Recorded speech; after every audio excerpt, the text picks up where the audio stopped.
This goat kept blocking the road. Minutes later, drivers realized she was saving lives.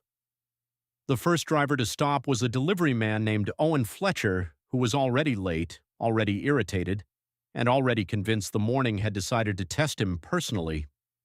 It was 7:18 on a cold March morning in the hills outside Bellwether, a small farming town where narrow roads curled between stone walls, sheep pastures, and patches of dark pine forest. A low fog clung to the fields, turning fences into shadows and headlights into pale yellow tunnels. Rain had fallen through the night, not hard enough to flood the roads, but steady enough to loosen soil, swell ditches, and make the old country lanes shine black beneath the gray sky. Owen drove a white bakery van for his sister's cafe, delivering crates of bread and pastries to nearby villages before breakfast rush. He knew the road over Millstone Hill well enough to drive it half asleep, though that morning he was not half asleep. He was annoyed. The van heater was broken, his phone had no signal, a crate of croissants had tipped over at the last bend, and the clock on the dashboard seemed to be mocking him. Then a goat stepped into the road. Owen hit the brakes. The van skidded slightly on wet asphalt before stopping several feet from the animal. A crate slid forward in the back with a hollow thump. The goat stood directly in the middle of the lane. She was small and white with brown patches, curved horns, muddy legs, and a blue collar hanging loose around her neck. Her beard was wet from rain, and one ear stuck sideways as if she had slept badly. She stared at Owen through the windshield with complete stubborn authority. Owen stared back. "You've got to be kidding me," he muttered. He honked once. The goat did not move. He honked again, longer. The goat lowered her head, not aggressively, more like a warning that she had heard him and rejected his suggestion. Owen leaned out the window. "Go on, move!" The goat bleated loudly. Then she planted all four hooves more firmly on the road. Owen closed his eyes and counted to 3. Behind him, another car slowed and stopped, then another. Within a minute, 3 vehicles were lined up behind the bakery van, their headlights glowing in the fog. A woman in a red hatchback leaned out and called, "What's happening?" "Goat!" Owen shouted back. "What?" "A goat." The woman looked past his van and saw the animal. "Oh." The road over Millstone Hill was not busy compared to highways, but it was the main morning route for farmers, school staff, and commuters heading toward Bellwether. It was narrow, with hedges on one side and a steep wooded slope dropping away on the other. There was no shoulder, only muddy grass and a shallow ditch. Passing the goat would be difficult. Passing Owen's van impossible. Owen stepped out into the cold, pulling his jacket tight. The goat watched him. "Listen," he said, pointing toward the grassy verge. "I don't know where you belong, but I have 36 sourdough loaves in the back and a sister who will remove my head if they're late. So please." The goat turned her head slightly. Then she bleated again. Owen took a cautious step forward. The goat stepped sideways, still blocking the lane. A tractor appeared around the bend behind the stopped cars and braked with a hiss of wet tires. The driver, an older farmer named Peter Doyle, climbed down in heavy boots and came forward. "Is that Molly?" he called. Owen turned. "You know this goat?" Peter squinted through the fog. "Looks like Nora Whitcomb's goat. Lives at Briarpatch Farm up the hill." "Great. Can you move her?" Peter approached with the confidence of a man who had dealt with goats, sheep, cows, and stubborn machinery his entire life. "Molly," he said firmly, "what nonsense is this?" The goat immediately backed away from him, then darted around Owen and returned to the center of the road farther ahead, still blocking everyone. Peter stopped. "Huh," he said. Owen threw up his hands. "What does 'huh' mean?" "It means she's not usually shy." The woman from the red car had gotten out now. Her name was Claire Benson, a primary school teacher who lived 2 villages over. She wrapped her scarf tighter and frowned at the goat. She looked scared. "She looks like a road hazard," Owen said. Claire shot him a look. The goat turned toward the bend ahead, then back toward the stopped vehicles. then toward the bend again. Peter's expression changed. "Did anyone come down this road before you?" he asked Owen. "No, not that I saw." Peter looked past the goat toward the foggy curve. Millstone Road climbed over a ridge, then dipped sharply into a wooded section where an old stone bridge crossed a ravine. Beyond that, the lane wound toward Bellwether. The bend ahead was blind. Drivers who knew the road slowed there. Drivers who didn't often came too fast. The goat took several steps toward the curve, then stopped and looked back. Claire whispered, "She wants us to follow." Owen almost laughed, but the sound died before it left his mouth, because the goat did it again. She walked toward the curve, stopped, looked back, bleated, then stamped one hoof. Peter swallowed. "That's not normal." Owen felt the first flicker of unease. Maybe she's just trying to go home. "Her farm's behind us," Peter said. "Other direction." The fog shifted slightly, revealing the road ahead for only a moment before closing again. The goat stood like a small white guard in the gray morning, ears forward, body tense. From somewhere beyond the bend came a faint sound, a metallic creak. Then silence. Claire looked at Peter. "Did you hear that?" Owen did. The goat bleated again, sharper now. Peter moved toward the bend. Owen grabbed his arm. "Careful, cars could come the other way." "No one should be coming fast in this fog," Peter said. But he slowed anyway. Claire went to her car and retrieved a reflective vest from her school safety kit. Owen grabbed his delivery flashlight from the van. Another driver, a young nurse named Hannah Price, stepped out and said she had a first aid bag. Within seconds, irritation had turned into something organized and quiet. The goat moved ahead just out of reach. She led them around the bend, then all of them stopped. The road beyond had cracked. At first, Owen did not understand what he was seeing. The asphalt ahead dipped strangely near the old stone bridge, sagging toward the ravine as if the earth beneath it had been scooped away. A long, jagged split ran across most of the lane. Mud and water seeped through the break. Part of the outer edge had collapsed completely, taking the low stone wall with it. Beyond that was a drop into the ravine, where rainwater rushed between rocks below. Owen's stomach turned cold.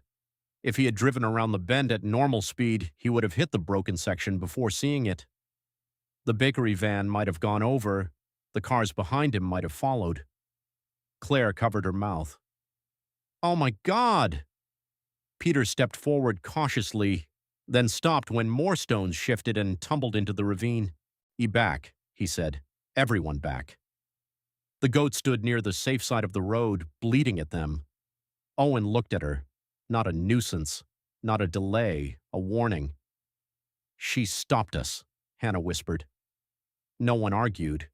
Then they heard another sound, a cry, faint, from below the road. Peter's head snapped toward the ravine. The cry came again. Human.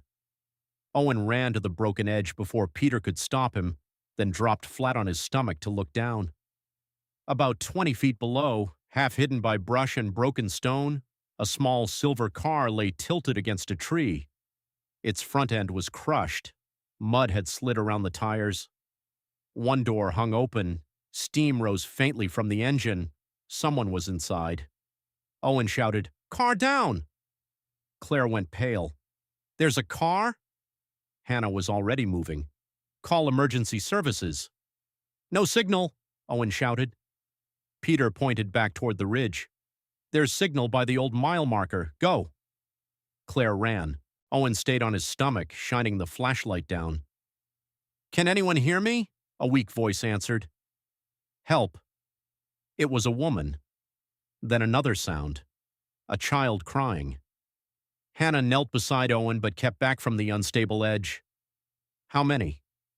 "I see one adult, maybe a child in the back." Peter cursed under his breath. The road must have started giving way before dawn. They went through the edge. The goat bleated again. She had moved closer to the broken wall but stayed on firm ground. Her blue collar was twisted, and Owen could see now that her side was scratched and muddy. She had not merely wandered onto the road, she had been near the collapse. Maybe she had seen the car go over.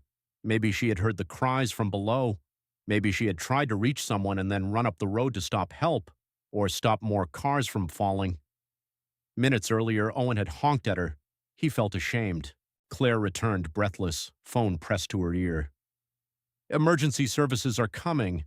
They said keep everyone away from the edge and block the road both directions. Peter took charge. "Owen, move your van across the lane before the bend, hazards on. Claire, take your vest and stop traffic behind. Hannah, your medical, stay close but don't go over. I'll take the tractor back and block the other side if I can get through the upper farm lane." Claire looked at the ravine. "What about them?" Hannah's face was tight. "We keep talking to them until rescue arrives." Owen crawled back from the edge and ran to his van. The goat followed him halfway, then returned to the bend, as if unwilling to leave the people below. He parked the bakery van diagonally across the road with hazard lights flashing. Cars behind began turning around slowly once Claire explained. Some drivers stayed to help. Others went to warn traffic from farther back. The goat stood in the middle of it all, muddy and trembling. Hannah called down to the car. "My name is Hannah. Help is coming. Can you tell me your name?" The woman's voice answered weakly. "Laura." "Laura, are you hurt?" "My arm, I can't move it. My son, Finn, he's crying." "How old is Finn?" 3. Hannah took a breath. "Okay, keep talking to him. Tell him help is coming." The child's crying rose, thin and terrified. Owen knelt beside the edge again, staying farther back this time. He angled the flashlight toward the car. "Finn, buddy, can you hear me? There's a goat up here who found you." The crying paused for a half a second. Then a tiny voice sobbed, "Goat?" Owen looked at the muddy animal on the road. "Yeah," he said, voice thick, "a very bossy goat." The goat bleated. Finn cried harder, but somehow the sound had more strength in it. Sirens reached them 10 minutes later. To Owen, it felt like an hour. Fire engines, an ambulance, police, and a county road crew arrived from the bellwether side, stopping just before the damaged bridge. A second police car blocked the road behind Owen's van. The fog began lifting, revealing the full extent of the danger. The road had not merely cracked. An entire section of ground under the outer lane had washed away after the rain saturated the slope. The surface looked intact until drivers were almost on top of it. Had Molly the goat not blocked the road, the morning traffic could have driven straight into disaster. Fire Chief Daniel Harrow assessed the scene with quick, grave focus. "No one near the edge without a line. That road could go further." Hannah briefed him on the victims. Adult female, conscious, possible arm injury, trapped in front. 3-year-old in back, crying, unknown injuries. Chief Harrow nodded. "Rope rescue. Stabilize the vehicle. Move." A rescue team set anchors to the strongest trees on the safe side of the road. Firefighters in helmets and harnesses descended the ravine with medical gear. Another team secured the broken road edge. Paramedics prepared stretchers. Police kept bystanders back. The goat refused to move. A firefighter tried to guide her away, but she dodged him and returned to the bend. Peter arrived back with a woman in mud-spattered boots and a heavy coat. Her hair was gray, pulled into a messy braid, and her face showed panic before she even reached the goat. "Molly!" The goat turned. The woman dropped to her knees, and the goat trotted to her, pressing her head into the woman's chest. Nora Whitcomb wrapped both arms around her. "You wicked, wonderful girl. What have you done?" Peter pointed toward the ravine. "Saved half the town from the looks of it." Nora stared at him. Then she saw the broken road. Her face drained of color. Molly leaned against her, shaking. Nora looked at Owen. "She got out before breakfast. Gate was open. I thought she'd gone after the ivy by the church again." Owen shook his head. "She blocked the road. Wouldn't let anyone pass." Nora looked down at the goat, tears filling her eyes. "Molly hates cars." "She hated them very effectively," Owen said. Below, the firefighters reached the car. Laura, the driver, had been taking her son Finn to daycare before work. The fog had been thick. The road must have begun collapsing during the night. As she crossed the bridge approach, the outer edge crumbled.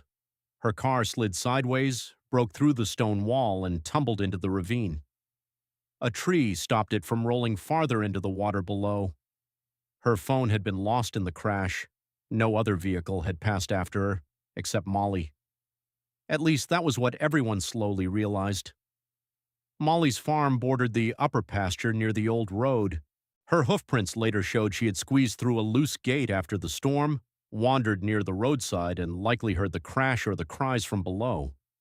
She had climbed down part of the slope, scratching her side on brush, then returned to the road, and stood there, blocking traffic, again and again, until someone understood. The rescue took 45 minutes. Firefighters cut part of the car door to free Laura, whose arm was broken and shoulder dislocated.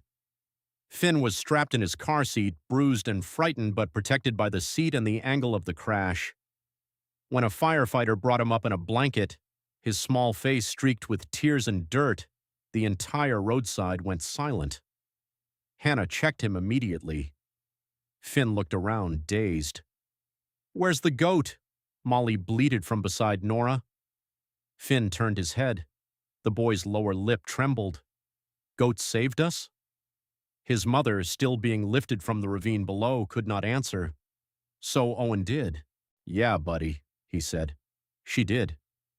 Finn reached one small hand toward Molly. Nora carried the goat closer but kept a safe distance from the paramedics. Molly sniffed the child's fingers. Finn gave the tiniest smile before the paramedics carried him to the ambulance. Laura was brought up next, pale and crying but conscious. When she saw Finn already safe in the ambulance, she broke down completely. She kept repeating, "Thank you, thank you, thank you," though she did not know who she was thanking. The firefighters, the strangers, God, the goat, or all of them at once. When Chief Harrow told her what had happened, she stared at Molly with stunned disbelief. "She stopped the cars," Laura whispered. Chief Harrow looked toward the broken road. If traffic had kept moving, this would have been much worse. Laura closed her eyes. "She saved them too," she said. "Not just us." That was the part that changed everything. Molly had not only alerted people to the crash, she had stopped a line of vehicles from reaching a collapsing road. Owen thought of his van, heavy with bread, coming around the blind bend. He thought of Claire's red hatchback behind him, the tractor, the nurse, the other cars. He thought of how angry he had been, how sure that the goat was only in his way. Minutes later, he understood she had been standing exactly where she needed to be. The road was closed immediately. Engineers later confirmed that the remaining structure was unstable and could have collapsed under the weight of additional vehicles, especially a delivery van or tractor. Repairs would take weeks. The news spread through Bellwether by lunchtime. A goat had blocked Millstone Road. A crash had been found below. A mother and child had been rescued. Multiple drivers had been saved from a washout. Molly became famous before noon. Nora hated it and loved it in equal measure. She had raised goats for 20 years at Briar Patch Farm and described Molly as clever, rude, food-motivated, and deeply suspicious of bicycles. Molly had been bottle-fed as a kid after her mother rejected her, and she had always been more attached to humans than the rest of the herd. She followed Nora around the farm, opened latches, stole laundry, and once climbed halfway onto the roof of a parked car to reach apple leaves. "She's trouble," Nora told the local reporter that afternoon, one hand resting on Molly's neck. "But apparently she's useful trouble." The reporter asked if Molly had known she was saving lives. Nora looked toward the closed road where police tape snapped in the wind. "I don't know what she knew," she said. "I know she heard something. I know she wouldn't move. Sometimes that's enough." Laura and Finn recovered in the hospital. Laura needed surgery on her arm but would heal. Finn had bruises, nightmares, and a sudden intense love for goats. He asked for Molly every day. On the third day, Nora brought Molly to the hospital courtyard after receiving special permission that involved far more paperwork than she expected. Finn came out in a wheelchair with his grandmother pushing him and Laura walking slowly beside them in a sling. Molly stood on the grass with a red ribbon tied loosely to her collar. Finn's face lit up. "Goat!" Molly bleated as if responding to her title. Nora guided her closer. Finn reached out carefully and touched her forehead. "Thank you, Molly." The goat sniffed his blanket, then attempted to eat the corner. Finn laughed. Laura cried. Nora cried. The hospital nurse cried. Molly continued trying to eat the blanket. The town of Bellwether never let the story fade. At first, it was the kind of tale people repeated in shops and at school gates. Then it became something larger. The county reviewed rural road drainage and found 3 other vulnerable spots. Farmers reported damaged culverts and block ditches that had gone ignored for years. A volunteer road watch group formed after heavy storms. Reflective warning signs were installed near Millstone Hill. The old bridge was repaired properly for the first time in decades. Owen changed too, though he would have denied it if anyone said so dramatically. The morning of the rescue embarrassed him, not because he had done anything wrong exactly, but because he had been so quick to be angry at the thing slowing him down. A goat in the road had looked like an inconvenience. It had been a warning. He wondered how often life did that. Put something frustrating in front of you because there was danger just beyond the bend. His sister teased him when he finally delivered the bread 2 hours late. "Best excuse yet," she said. "Hero goat." Owen placed the slightly squashed croissants on the counter. "She was not my excuse. She was my supervisor." From then on, whenever Owen drove Millstone Road after it reopened, he slowed before the bend even on clear days. Sometimes he saw Molly in Nora's pasture, standing on a stump or harassing chickens. He always waved. Molly ignored him unless he had bread. Claire, the schoolteacher, turned the incident into a lesson for her students about observation, road safety, and respecting animals.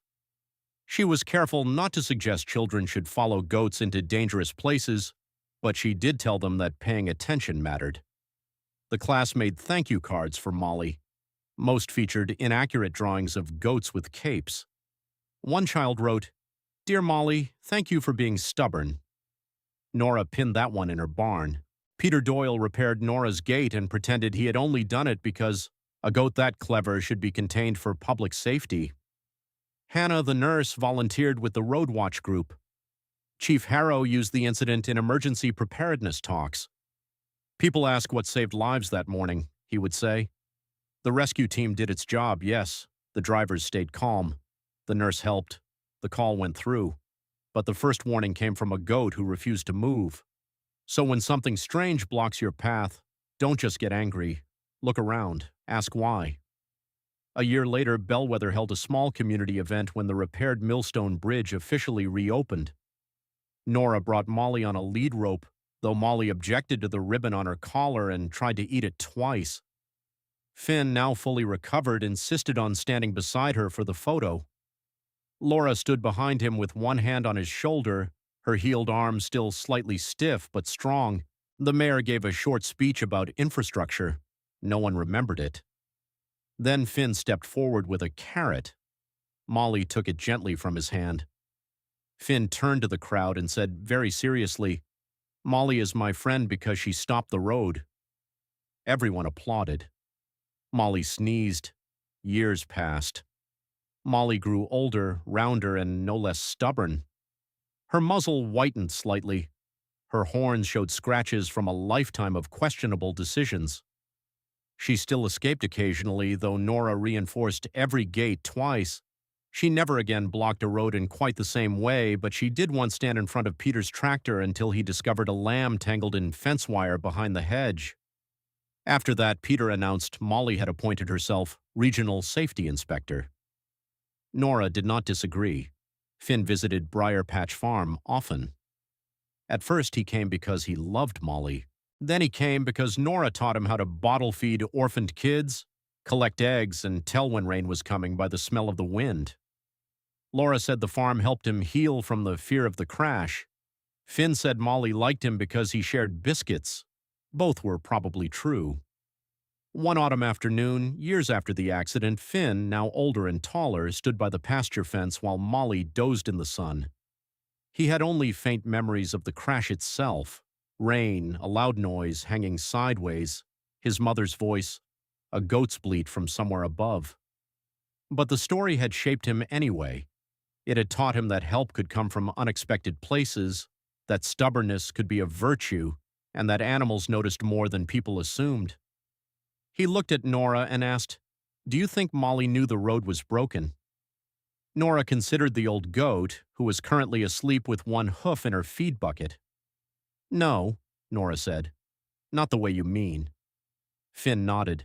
"But," she continued, "I think she knew something was wrong. She heard you, she saw danger, and she decided nobody was going past her until we figured it out." Finn smiled. "That sounds like Molly." "Yes," Nora said, "it does."